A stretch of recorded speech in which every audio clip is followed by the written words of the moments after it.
കഴിഞ്ഞ 2 ദിവസങ്ങളായി അടിമാലി ടൗണും പരിസരവും തെരുവുനായ ആക്രമണ ഭീതിയിലാണ്. അലഞ്ഞു തിരിയുന്ന നായ്ക്കളിലൊന്ന് ആളുകളെ അപ്രതീക്ഷിതമായി കടിച്ചു പരിക്കേൽപ്പിക്കുന്നതാണ് പ്രതിസന്ധിയായിട്ടുള്ളത്. ഇതിനോടകം ചാറ്റുപാറയടക്കം വിവിധയിടങ്ങളിൽ വെച്ച് ആളുകൾക്ക് തെരുവ് നായയുടെ കടിയേറ്റു.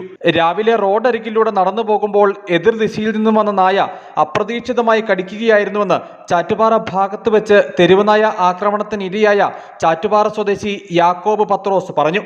ഈ കൈ ഇങ്ങനെ ഇട്ടേക്കുമത്, ഈ കൈ ഇങ്ങനെ ഇട്ടായിരുന്നു. ഇങ്ങനെ ഞാൻ തിരിഞ്ഞ് ഇങ്ങനെ നോക്കിയപ്പോഴത്തേക്കും പട്ടി ചാടി ആ കൈക്കിട്ട് കടിച്ചു. കടി കഴിഞ്ഞപ്പോൾ ഞാൻ വിടിക്കാൻ നോക്കി.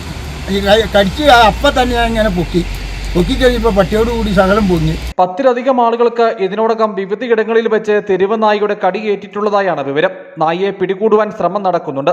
പഞ്ചായത്തിന്റെയും മൃഗസംരക്ഷണ വകുപ്പിന്റെയും നേതൃത്വത്തിൽ തൊടുപുഴയിൽ നിന്നുള്ള സംഘം നായയെ പിടികൂടുവാൻ അടിമാലിയിൽ എത്തിയിട്ടുണ്ട്. എന്നാൽ പിടികൂടുവാൻ എത്തുമ്പോൾ നായ കടന്നു കളയുന്നത് വെല്ലുവിളിയാകുന്നു. അലഞ്ഞു തിരിയുന്ന നായ കൂടുതൽ ആളുകളെ കടിച്ച സാഹചര്യത്തിൽ ആളുകളോട് ജാഗ്രത പുലർത്തണമെന്ന് ബന്ധപ്പെട്ടവർ അറിയിച്ചു. News bureau, Adimali.